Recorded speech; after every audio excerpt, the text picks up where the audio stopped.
Thought maybe you boys might be interested in putting on a big-time wrestling bout. You know, make a nice hunk of dough for yourself. It's time to play Santa? Yes, Virginia, there is a Santa Claus. Morgan, you're out of here. You don't have the right temperament for the trade. You're a dead man. What am I supposed to do? There's always barber college. Frankie, I know you're a great wrestler, but my brother, who ain't as handsome as you, is as strong as Charles Atlas. Yeah, but I've wrestled women that are bigger than him. Sure, you got fat, sloppy women.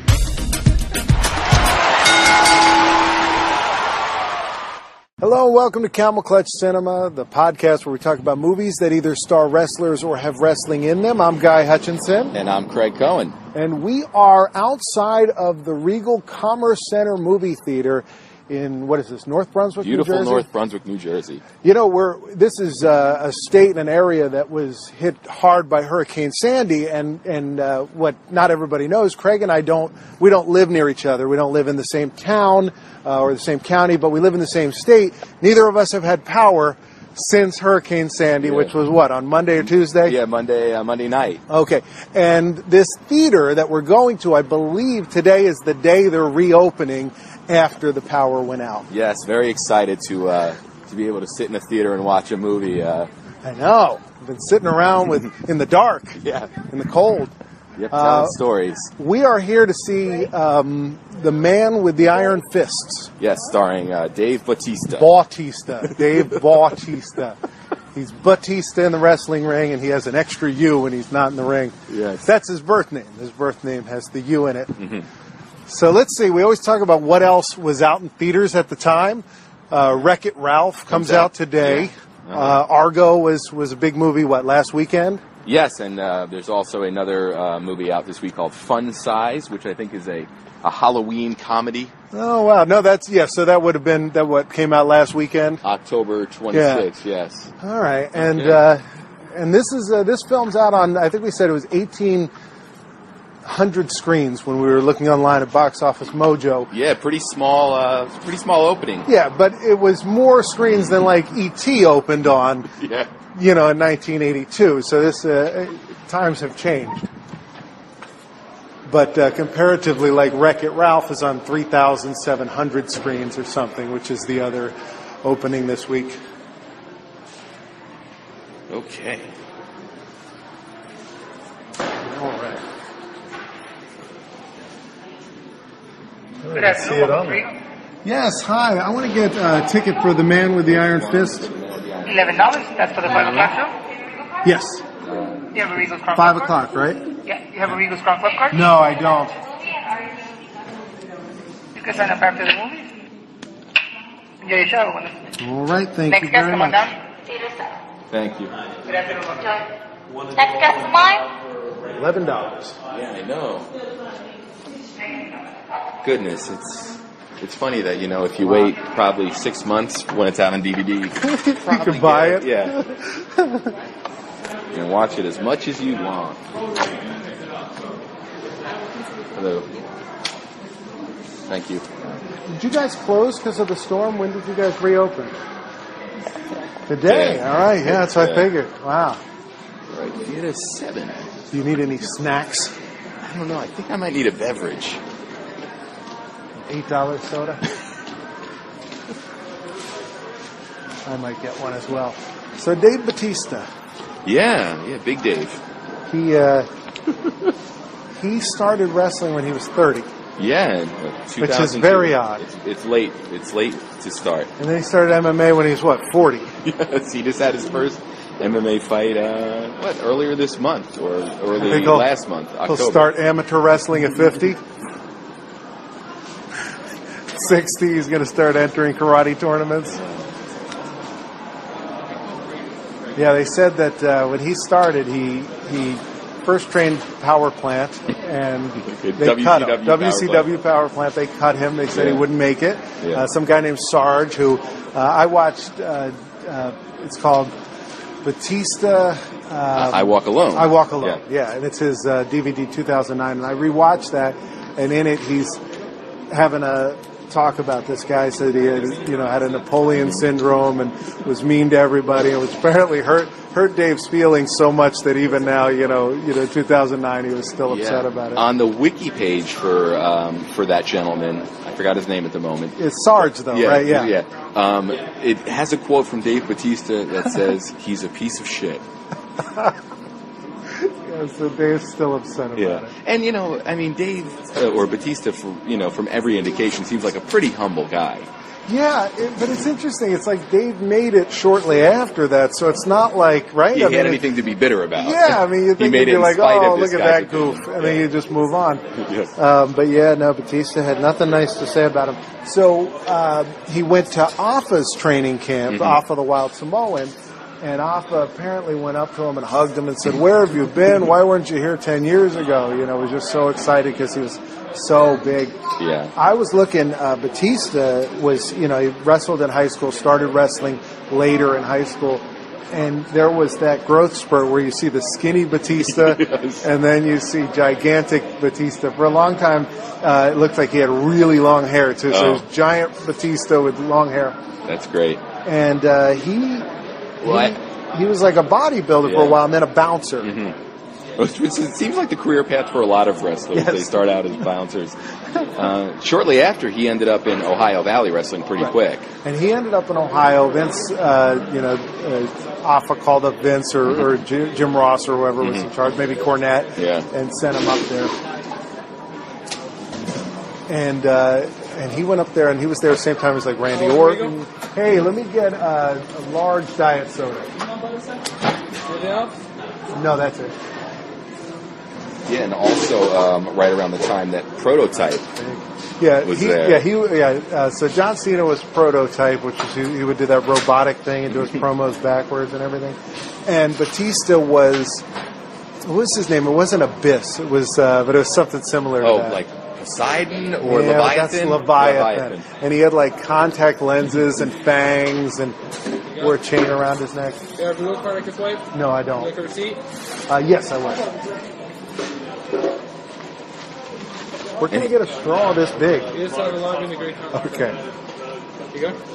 Thank you. Just a medium Coke Zero. You got a soda that's like 14 inches tall. And he actually, before he went up to WWE, he was Ohio Valley Wrestling the champ. Oh, really? And he actually dropped the belt to Prototype on his way out. Okay. And they would go. So he went up. I think Randy Orton went up first to WWE. They all went up around the same time. But I guess it was Randy Orton, then Batista, then Cena. I don't know if they gave me change or not. But I mean, 75 cents. But I don't think I had it. Yeah. That's three Pac-Mans. Yeah, that's right.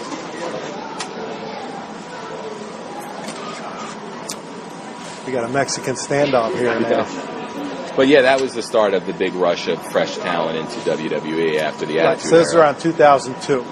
So I believe he started training 2 years before this. Yeah. Or at least made his debut 2 years before this. And he actually started out in an interesting role. He started out with oh my God, Devon. From the Dudley Boys. Interesting's a nice way to put it. All right, so at the time, Devon, this was around the same time as the right to censor gimmick. Yes. But Devon was Brother Devon. And he was wearing the white shirt. Yeah, saying testify a lot, right? Right, I believe so. Yeah. And they brought in Batista, and Batista was the guy who watched his money. So he wore the collection box around his neck, right, and on a chain. And so he would protect his money, and then I guess Devon would want to get donations from people in the crowd. And a big giant Batista standing there with, and it's funny, it's like Bull Buchanan was around this time as well, and it's lucky for Batista he didn't become Bull Buchanan. Oh, yeah, definitely. And I think, one of the main differences for him, and you can say this a lot of about a lot of the big guys that made it in WWE. Where do you want to sit, over here? Yeah, that's fine. You sure you want to go higher? Or? A little higher. Okay. Is, the speed that he had. Yeah, no, he was for a big guy, he was very fast, he was very agile. On history.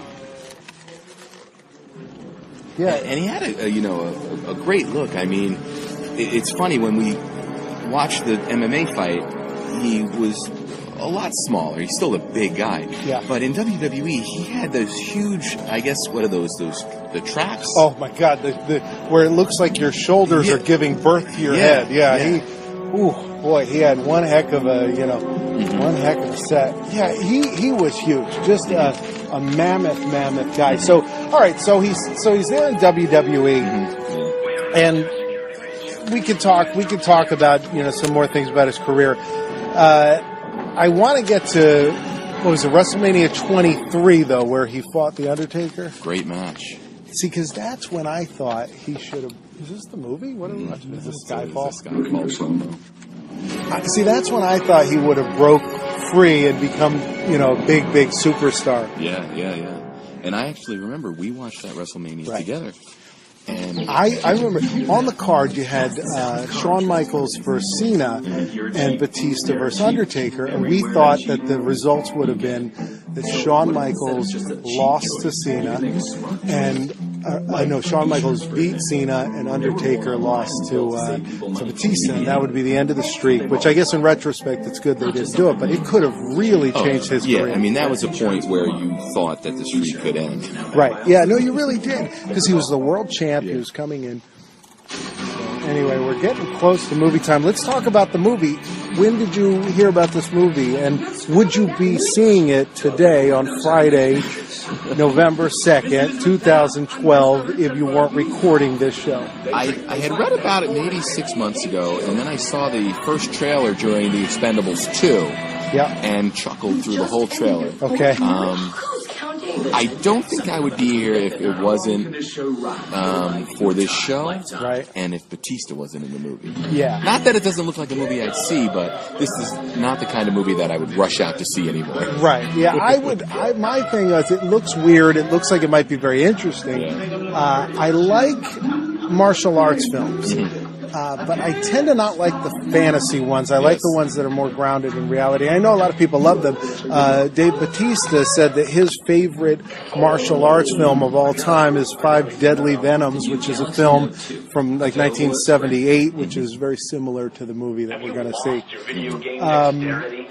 Yeah, I don't think I would have been to see this. I think what I would have done is waited for you or somebody else to see it and say, how much is Batista in it? But from the trailer, it looks like he's in it quite a lot. Hopefully, yeah. You have a plot summary? Yes, I do. Film students around the country submit their most on the hunt for a fabled treasure of gold, a band of warriors, assassins, and a rogue British soldier descend upon a village in feudal China, where a humble blacksmith looks to defend himself and his fellow villagers. And he's humble. Yes. It seems like anytime there's... It seems like... Yes, he was made... Hopefully he wasn't made humble. But it does seem like every time there's a blacksmith in a movie, they're humble. Right. It's a humble profession. It is. That's right. Well, you're working with animals. You're working with metal. There's a lot going on. You put shoes on horses, and you're... I don't know, making knives or... Yeah, and actually, looking at the rest of the cast, there's some other interesting people here. I mean, Pam Grier's in this. Pam Grier is in this. Russell Crowe is in this. Yeah, movie. I've read back and forth that he's the star or that he's in it for one scene. Okay. And I'm wondering which one it's going to be. We also have Lucy Liu, who has a connection to this kind of through Tarantino, who produced this. She was in the Kill Bill film. Well, now, did he produce this? Because from what I understand, he just presents this. Yes, I forgot which it means give nothing. You a bunch of money to say, like, presenting. Now, I did hear this. I heard that he was on the set. He went out to, I guess they filmed in China. But I was listening to an interview with RZA, who's the director, and he was saying that Tarantino mentored him a lot before he made it. Absolutely helped him from beginning to end, and did come up on the set. But he seemed to indicate that Tarantino didn't have a lot to do with the physical making of the film. Sure. All right, well, things are starting up. Yes. We will talk to you afterwards, where we'll be someplace else, and we'll tell you what happened and what we thought about it. Awesome. See you then. Very good. Well, that is it. Yes. We have now seen the man with the iron fists, which is not Iron Man.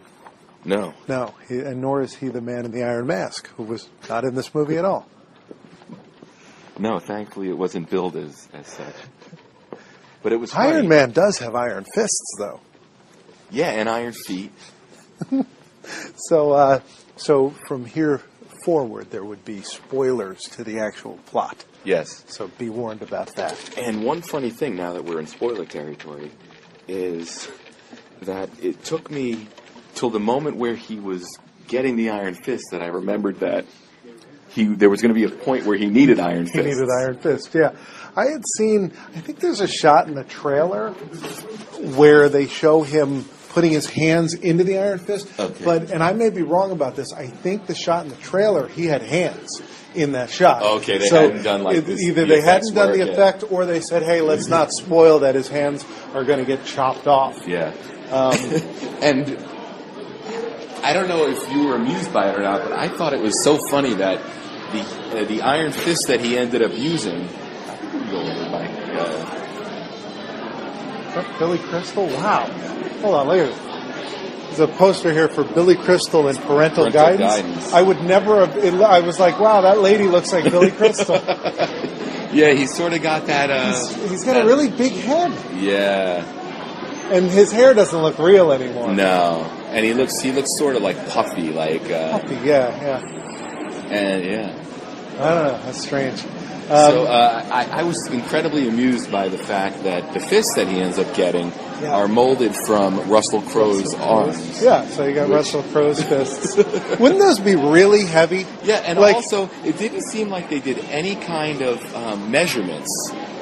Right, to make sure that they were the right length, or that they were both the same length. Sure. And he was able to move his iron hands. Well, yeah, because he activated the chi. Oh, that's right. That's right. All right. Well, let's go through. We're going to walk over and get some Mexican food, but on the way we'll keep telling you our thoughts on the film. So let's start out. It opens up really, really cool. They did very Shaw Brothers inspired opening. Yeah, great title sequence. Yeah, it looked like you were watching an old kung fu film from the 1970s. Yeah. And it was interesting because it was one of those opening title sequences that really doesn't have any relation to the movie. They're showing guys fighting, and then the title sequences ends, and you don't even see the resolution of those fights. Right. Which it was kind of neat. I at that moment I knew that I would at least enjoy the movie. Mm-hmm. In terms of... I did too. I actually, during the opening credits, my opinion was already in a positive mode. And I'm not sure that it was going into the movie. I had a thought, this could be so weird, I'm not going to be able to follow it. It could be just something where I'm looking at the visuals and not paying attention to the story. But the opening credits I really liked. I really liked everything about it. Yeah, it had good music. And I'll talk more about the music with you later, but... Sure. I like the tone that the music set as well.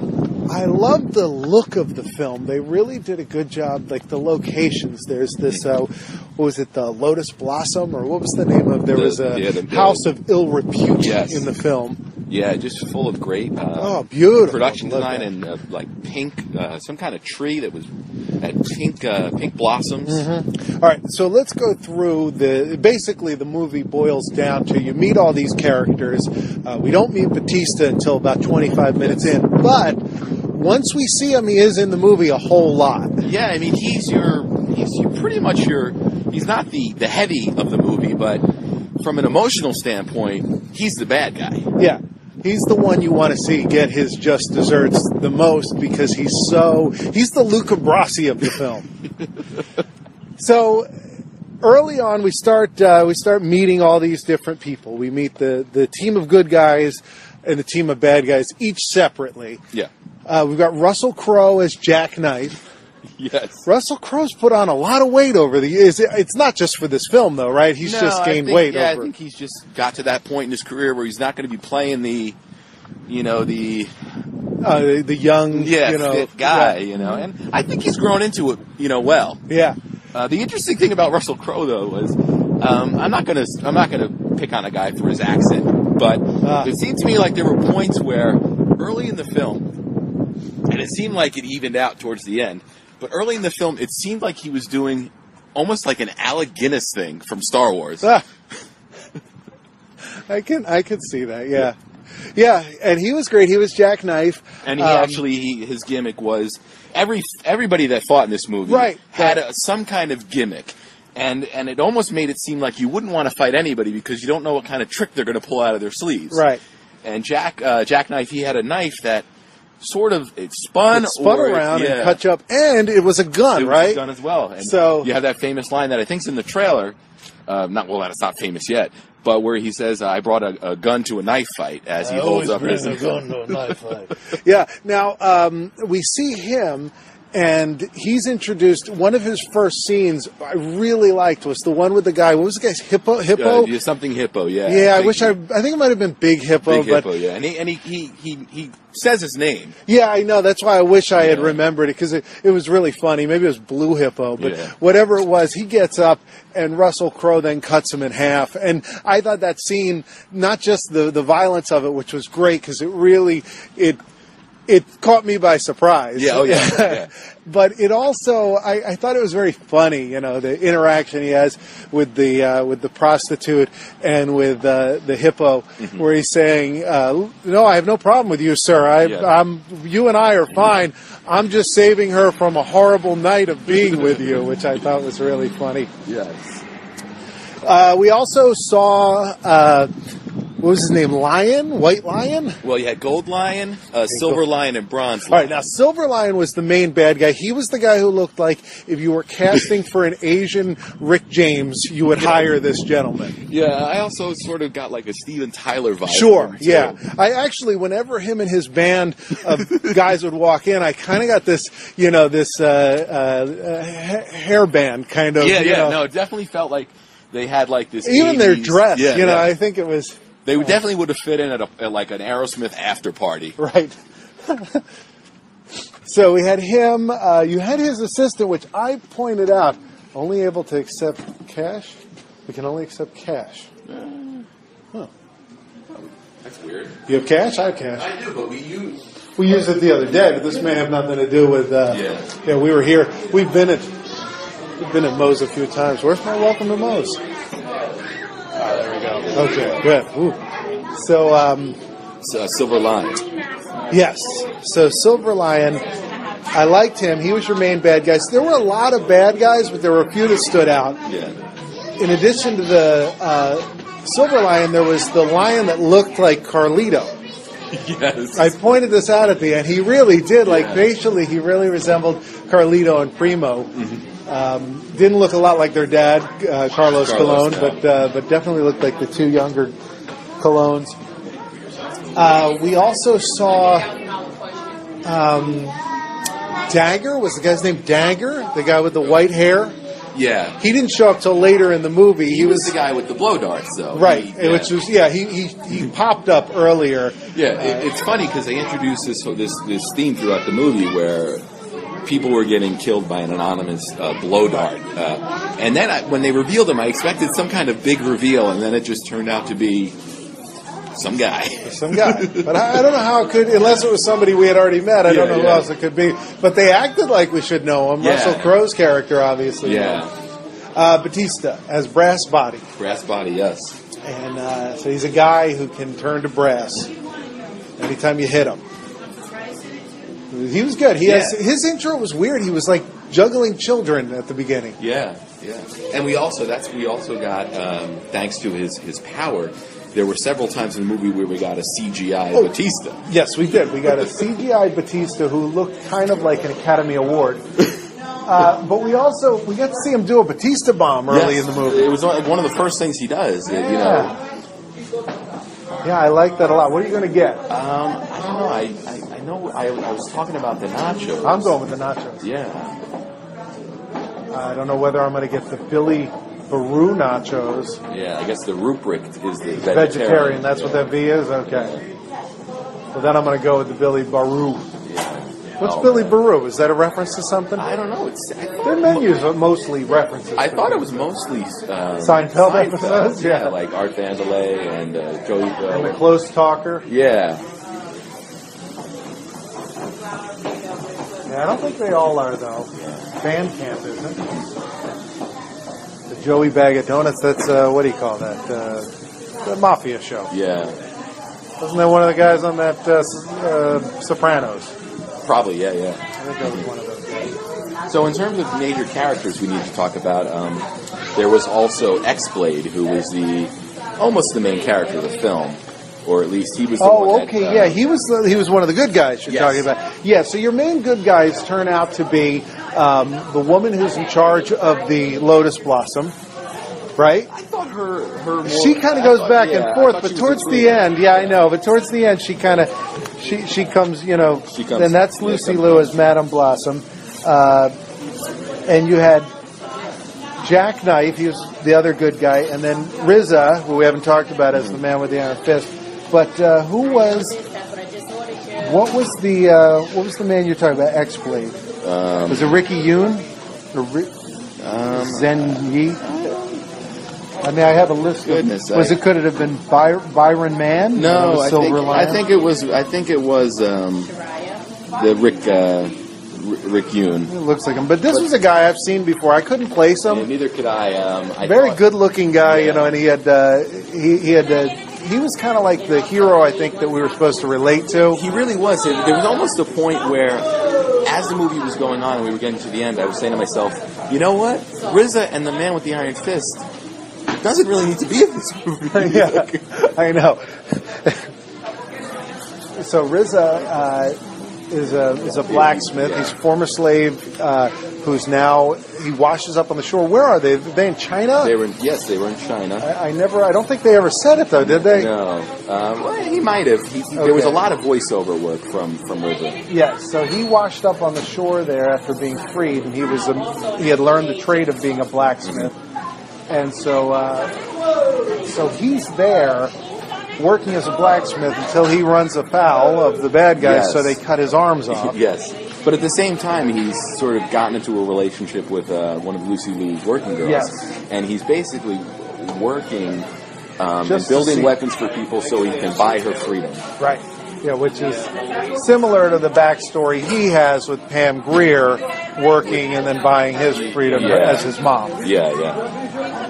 I liked seeing her. I didn't expect her to be in it much. Yeah. And I was, she wasn't in it that much. Yeah. And I almost felt like you easily could have cut her scenes. Yeah. They felt weird in the film. But I really was glad at how much Russell Crowe we got. Hi, can I get the nachos, the Billy Barrow, for here?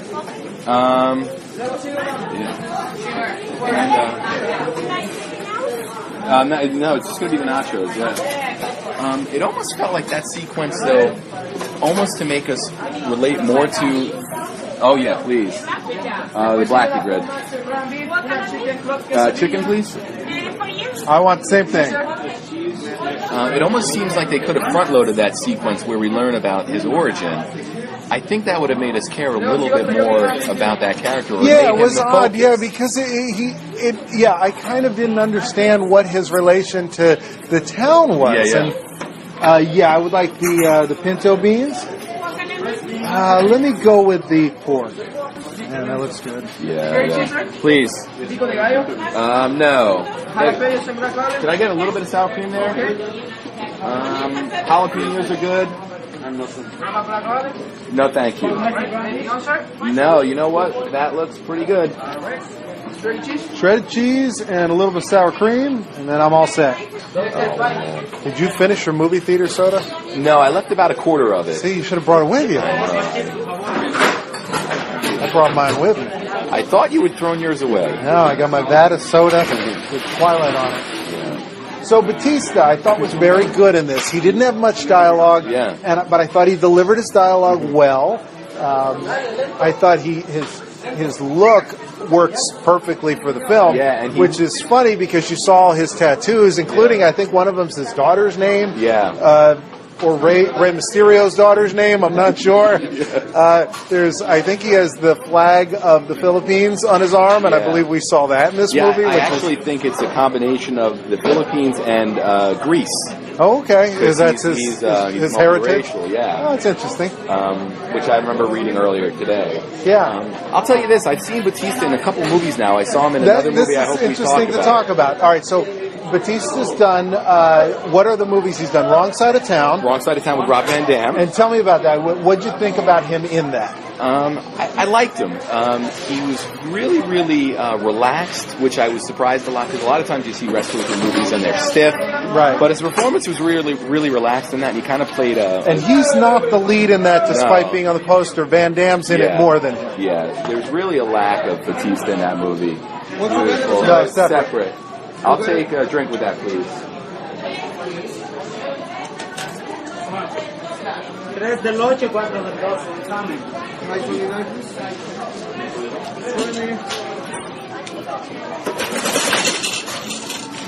And he also House of the Rising Sun? Yeah, which I actually saw parts of. Oh, interesting. On HBO one night, and I was mad that I had missed it, and they didn't replay it again. No drink. 727. Now that one, he's the lead. He's on the poster. And as soon as I saw it, he was turning in the best performance of the movie, which I actually tweeted about at the time, which I thought was interesting. Thank you very much. Thank you. Wow, that's really interesting. Let's. So you want to take this one towards the back, or you want to take? Are you getting a soda? Oh yeah, that's right.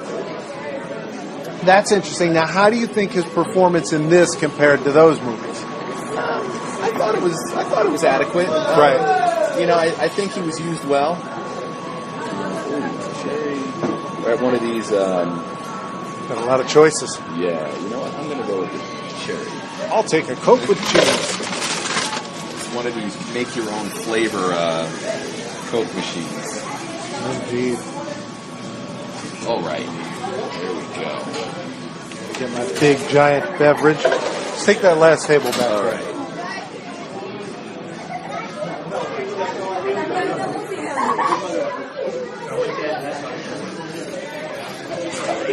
Oh boy! Let's get some napkins. Yeah, I need a ton of. The napkin line is the longest in the place. Yeah. Normally it's the soda machine. So yeah, we're at Moe's Southwestern Grill, which is one of the best fast food type places. If somebody hasn't been here, I would say it's kind of like a Subway for Mexican food. Yeah, definitely. All right, so we're going to chow down, and we will be back with you afterwards, give us our final thoughts on the movie, talk a little bit more about Batista's career, and we'll also sum up who everybody else was that we know in the film. So we'll see you in a bit. All right, we're back. We're full of nachos. Oh, yeah, yum. All right, so let's talk about the other people involved in this. Mm-hmm. You've got the RZA, who is a musician, member of the Wu-Tang Clan, which is a group of rappers that are obsessed with Shaw Brothers Kung Fu films, including the Wu-Tang films. Yeah. And Eli Roth had a lot to do with the writing of this. Did he have anything to do that you know of other than writing? I think he was a credited he was like producer. On set and everything, so he's a producer. Tell about who he is, because we've both met him. I know you're very familiar with him. Yeah. Eli Roth hit the scene with Cabin Fever back in the early 2000s. He went on to direct the Hostel films, Hostel 1 and 2, which you could say sort of ushered in the torture porn era. Right. And he was also became buddies with Quentin Tarantino. He directed a segment of one of the fake trailers in Grindhouse. He did the Thanksgiving trailer. Oh, right. And also he played a role in Inglourious Basterds. He played the Bear Jew. And he hasn't directed a film in a long time, which kind of bothers me. But he seems to have really gone into producing and sort of shepherding other filmmakers. Yeah. Now, interesting thing about this, he was on set all the time.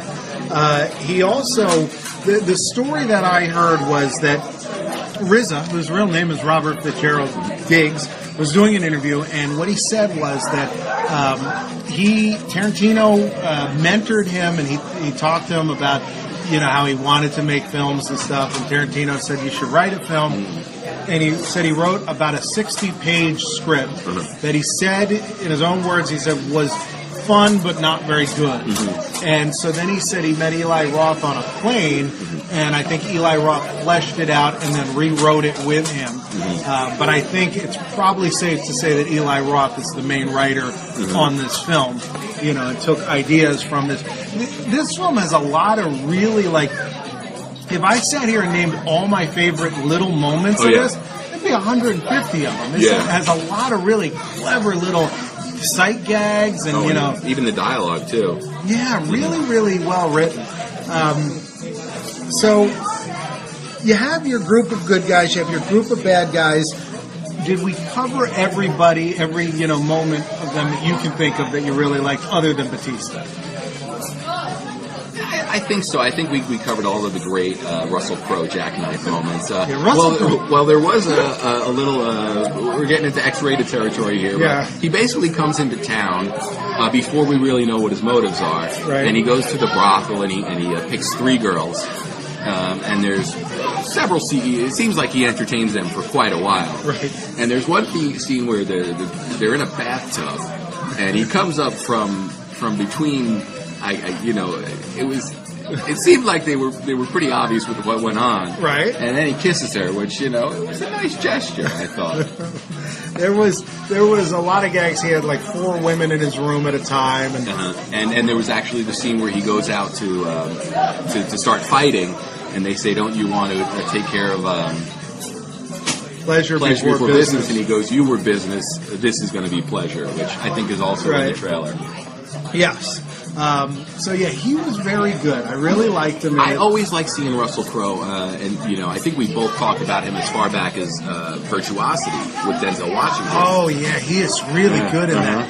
Yeah, that's an underrated film. You know, it's sort of about like a computer robot type. Yeah, he's like a character. virtual. Yeah. And he's great in it. I remember seeing it, and it's a real low-budget, cheap kind of film. Yeah. And when I saw it, I was like, this guy should get the Oscar for this. He's so great in it. I think he's become one of those actors that people forget about his talents because of all the goofy stuff he does in his personal life. Hitting people with phones and his silly band, and, you know. Yes, I think you're absolutely right on that. So he's really good in this. The other lead is really good. And then you get RZA, and we talked about how he gets these iron fists, which I thought was a cool visual. I don't know. I'm not sure that it felt like it belonged when it happened in the movie. Like it felt like it should have either happened earlier or at the very end or something. That was like when we were talking when we were online about, you know, putting his flashback at the beginning of the movie. It almost felt like it didn't have as much weight as it should have. Right. Yeah. So he gets these iron fists, which later he gets the one-on-one showdown with Batista at the end. Batista's brass body, where if you hit him, whatever you hit turns to brass. Yeah. And so they go one-on-one, and he ends up remembering something he learned from Tibetan monks or something. Yeah, that was a weird sequence because they did spell it out earlier, and they did a good job, I thought, of calling back to it. When they did it the first time, I wasn't paying attention because I didn't think it was important. Yeah. But the visuals of when they did it the first time, I stood out, and when they cut the way that they did it, I totally remembered the scene. Yeah. And so he hit some special spots on his body, and that enabled the brass body to be taken down. Did that have anything to do with the nick on the neck that the girl had given him? Because it seemed like they showed something on his neck, and the girl had tried to stab him in the neck. The girls earlier. had tried to stab everybody in a really cool scene where all of the girls are with all the bad guys, and you think at this point that Lucy Lou's, you know, down with whoever's got the money, and then she turns on him, and there's a furious fight scene with ribbons that cut and all kinds of other stuff. But I don't know. I just was wondering if it was that he saw that he was mortal and then decided to go with that attack he knew, but I don't know. Decided to do Tiger Style.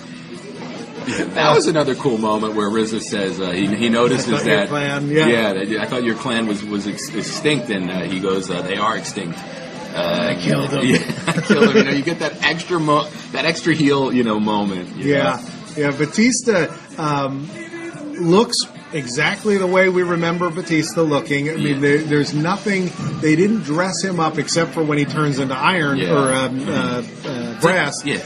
But he looks, he's got the same hairdo and everything. Did he have a little nose? Yes, which I didn't notice until the end credits when they show all the characters. All the characters get their. There was a shot earlier. I saw it, and I was like, "Wow, he wore his nose stud in this." He had that towards the end of his WWE run, and I remember one match where he was wrestling Cena on TV, and there was some blood, and I was trying to figure out if his nose stud had gotten ripped or something.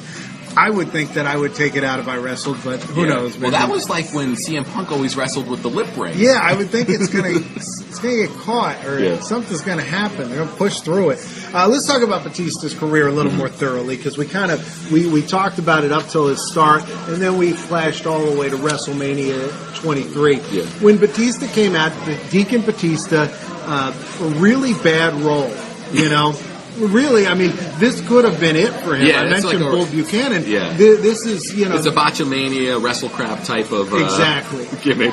And this could have been the end for him. Luckily, they go from that to Evolution, which is one of the greatest factions you could ever have. So you got, him alongside Randy Orton, who is about to break through, Triple H, and Ric Flair. Yeah. And the interesting thing about that was everybody thought at the time that the next big star out of that group, the one who was going to break through, was Randy, who eventually did break through. And I think it's arguably that he's bigger than Batista was, but Batista was the next guy to break through out of that group. He turned face. He fought against Triple H for the heavyweight title, WrestleMania 21, and won it. Huge moment. You'd think that'd be his biggest moment in his career. And he's... Yeah. I was going to say he's actually... I don't have the number in front of me, but he's actually the longest reigning World Heavyweight Champion in WWE history. Yeah, no, that makes total sense. Which isn't sense. the main title. It's the WCW belt. So it's only been in WWE since 2002 or whatever. But it's still an impressive number. So... Two years later, he fights against Undertaker. And we talked about this. And again, at this time, the streak existed, but it really was something that they only had started talking about around the 10th, win in the streak. They started pointing it out. They didn't. I don't think they even Undertaker noticed it for the first 5 or 6. Yeah. It was not a streak until his 10th win, which was against Triple H, I believe. Yeah. His first Triple H match before his second and third Triple H match. But before that point, it wasn't something that was thought about. And then when it started ramping up and he fought against, guys like Edge and Batista, it really felt like it was something that would be broken. That they were building it up and then they were going to break it. Because at the time it also was not as impressive as you would think, because he wasn't stealing the show, Undertaker, every year. No. He missed a couple years. And he wrestled one against Big Show and A-Train. Yeah, which was after Nathan Jones sort of fizzled out. Yes. And Nathan Jones was supposed to be his tag team partner in that match. Yes. And then he ended up getting pulled, and he did a run-in at the end. And that's the only reason that wasn't a tag team match, which I would think can't be part of the streak. Yeah. And A-Train, of course, is Lord Tensai. Yeah. For any new listeners. And then you also have the Giant Gonzalez match, which me and my brother watched recently on the Streak DVD that came out. That's got every match from the Undertaker streak. And that match, Giant Gonzalez gets disqualified.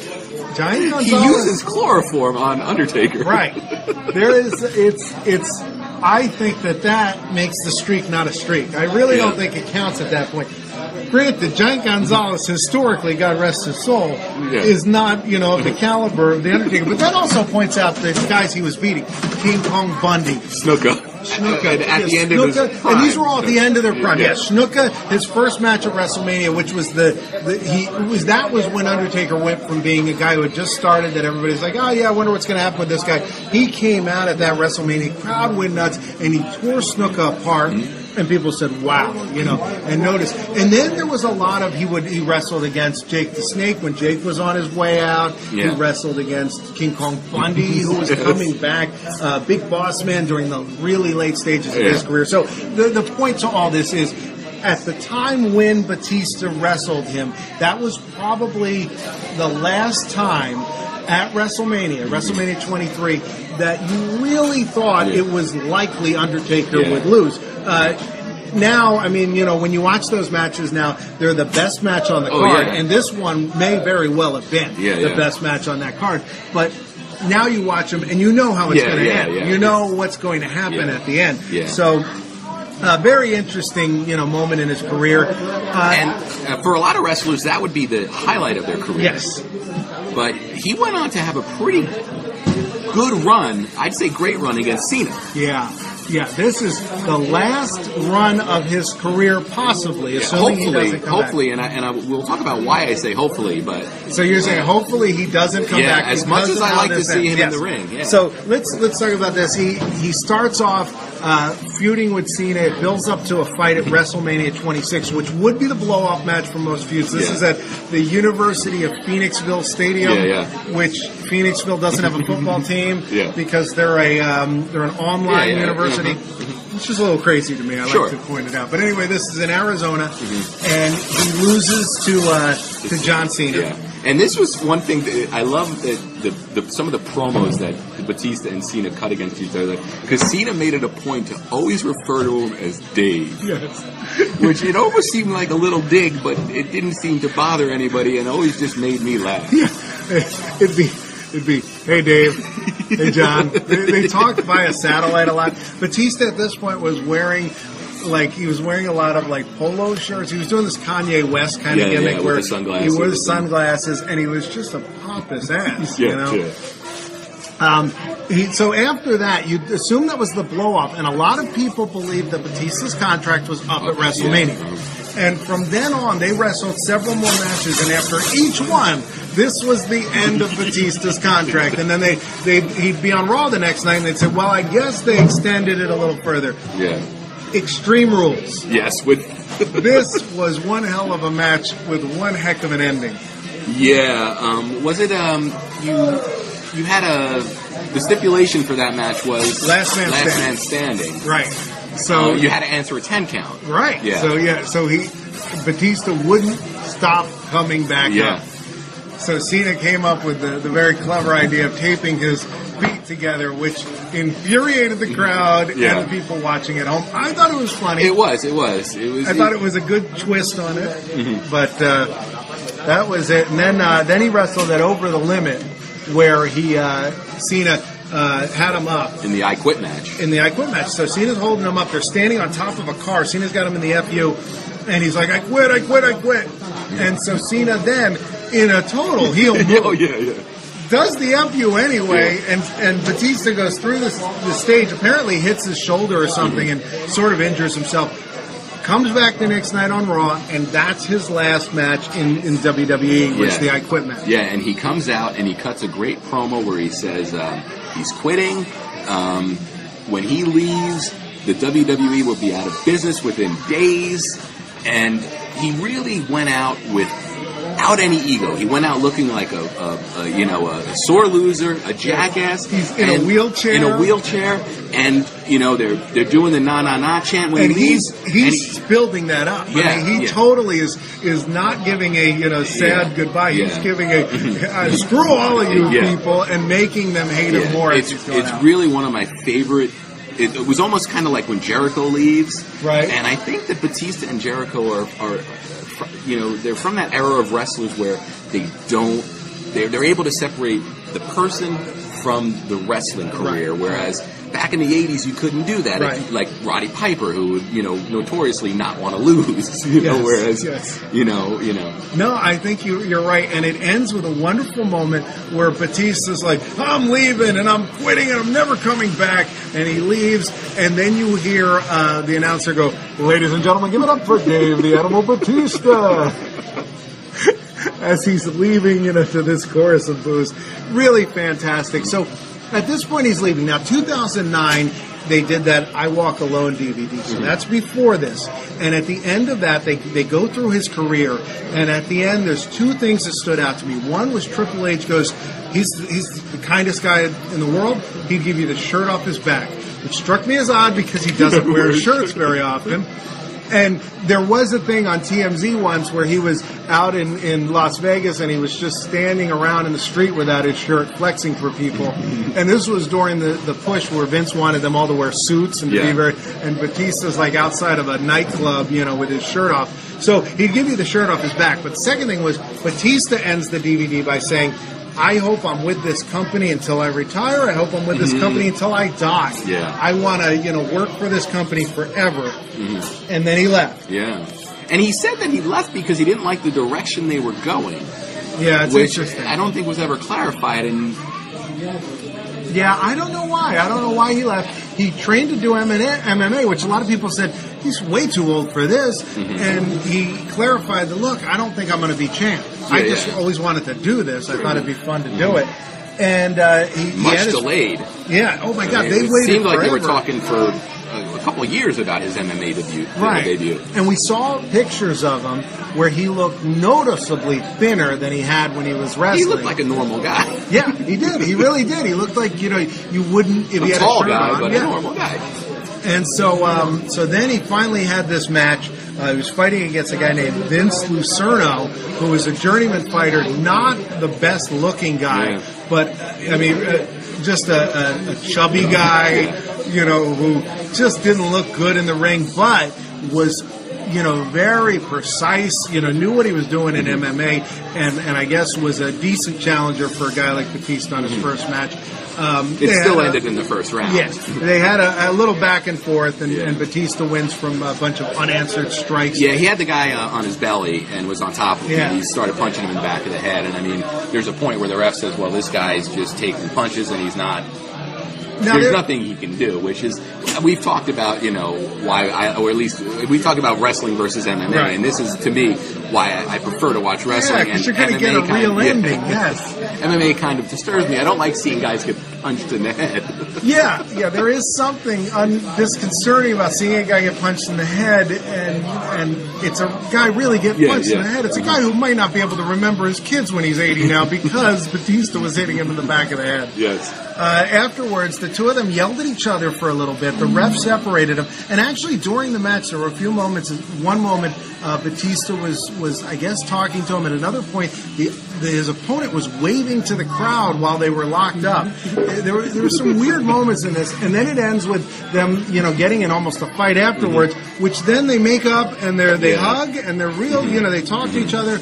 Batista gives an interview where he says this guy punches like a horse. Really, it's a fun thing, to check out if you see it. But I hope that he does well in that.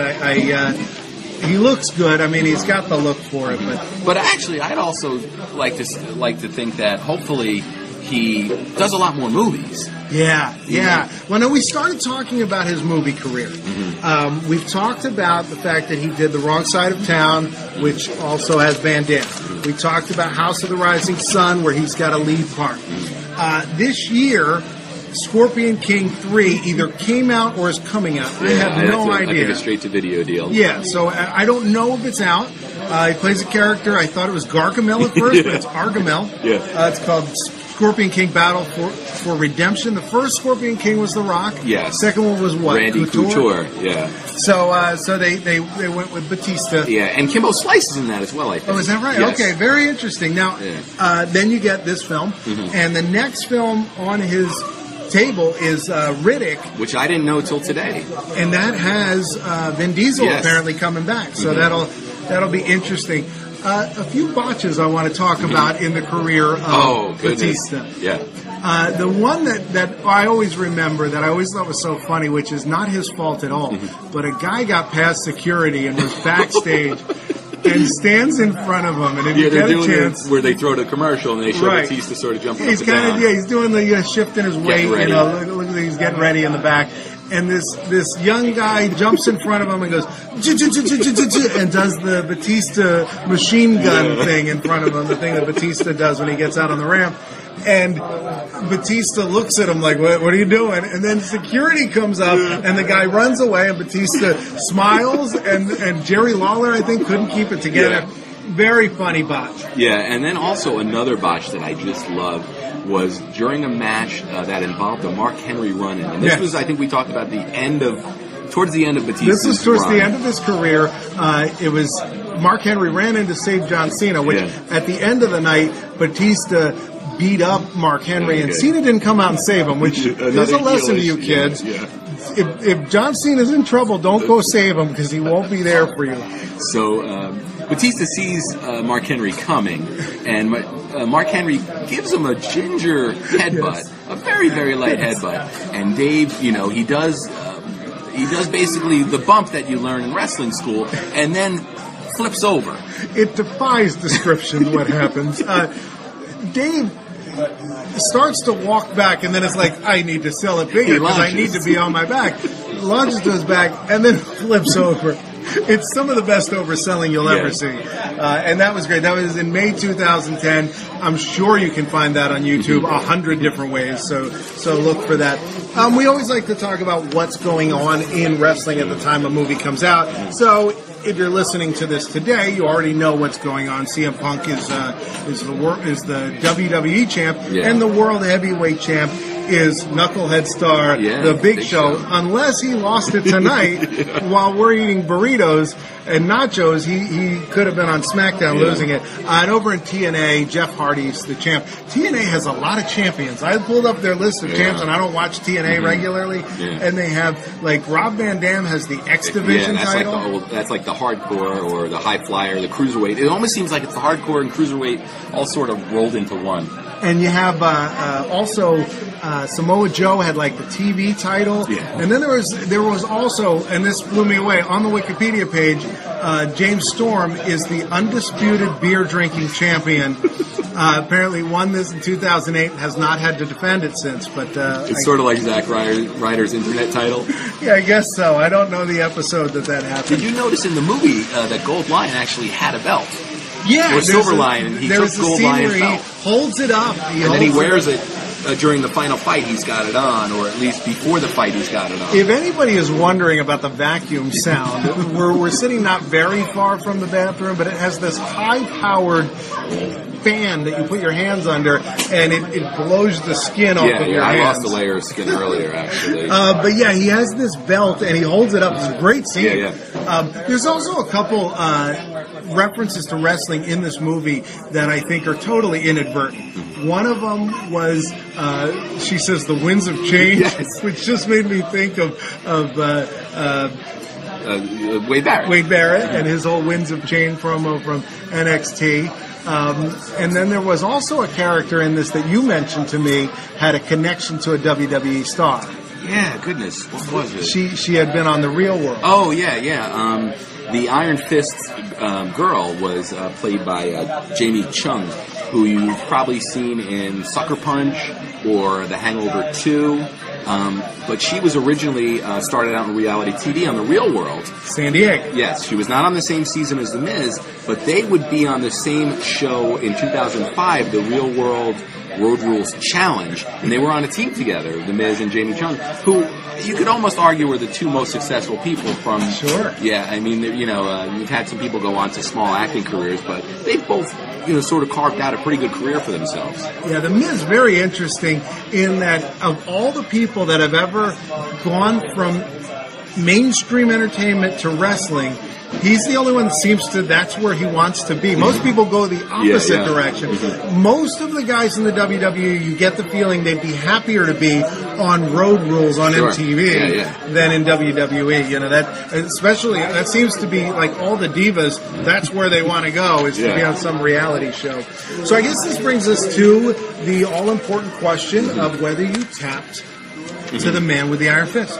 All right, I got to say that this is one of those movies that I could see myself putting on or coming on the TV, and if I'm doing other stuff around the house, I could mute it and just look at the TV every once in a while and check out a scene. I think that as loose as this movie was at points in terms of having an undefined hero, a little bit too much wire foo for my tastes. I gotta say though, it was entertaining. It, it came out of the gate, you know, telling me what kind of movie it was, and it stayed that kind of movie. We've talked about before that a movie's ending really affects your enjoyment of it. Yes. Had a great ending, and I got to say, I did not tap. All right, very good. I went into this. I recently saw a straight-to-video movie. I think it was straight-to-video called Sukiyaki Django, and it was produced or presented possibly by Quentin Tarantino. And visually, it looked a lot like this, and I didn't like it. And it had all of the stuff I don't like about the fantasy martial arts films, which this film had as well. And what I don't like is when they get so convoluted, I can't follow it anymore. And when there's too many double crosses, too much of this, too much of that. And that movie also felt like it was being weird sometimes just for the sake of being weird. This film, I really didn't feel that way about. I felt that everything had a purpose. It was tight. I mean, it was not, it didn't, you know, there were a couple of things that I would have done in a different order, a few things here or there that I may have cut, but most of it felt so perfect, and it's such a good sequence and very, you know, well put together, well crafted, well written, and I liked it. I liked it a lot. I love Batista in it. If you're a Batista fan, sit tight because it does take a while for him to get into it. But once he does, he's all over it. And I definitely did not tap. I could watch this again. It was an enjoyable film, and I'm glad we got to see it. Yeah, definitely. Next week, assuming we have power, and this is a big if, but next week Skyfall comes out, James Bond. Very excited. And so there is no wrestler that we know of in Skyfall. It may happen that Bobby Roode has a small part in it. Yeah. You know, it could be that when we go see it, Hacksaw Jim Duggan is in it. But because there's no wrestler in it, what we decided we'd do is go into the James Bond archive, and the one film that we know has a wrestler in it is Goldfinger. Yes. Harold Sakata wrestled as Tosh Togo in the 1950s and is much more famous for being the villain in Goldfinger. Odd Job. And so he's the one. Describe who he is for anybody that knows the movie and doesn't know the name. Odd Job is Goldfinger's driver. He wears the gray suit with the top hat that he uses to cut people's heads off. And famously parodied in Austin Powers by a guy who throws his shoe. Yeah, and that character, Random Task. Yes, which we will talk about him, I hope, next week, because there's a sad story behind that gentleman. And we'll also briefly touch on another Bond movie that has a wrestling connection. So if you're interested in that, stay tuned for that. So hopefully that'll be next week, assuming we have power. If not, we'll figure something out. And that's it for this time. And we will see you next time. Craig, thanks so much for joining me. Thank you. This was a lot of fun. And we'll see you on the next Camel Clutch Cinema. So you want to wrestle, huh? You're too little. We got ushers bigger than you. Leave. I got to take a crap. Don't you see? Your skills plus my skills in the ring. Tag team. Highway Patrol, this is John Triton. What are you doing up there? Staying away from you. No more rhymes now. I mean it. Anybody want a peanut? What's I smell? Down goes Jimmy King. Oh my God, a 4-post massacre. No one can survive this. This isn't even a pay-per-view.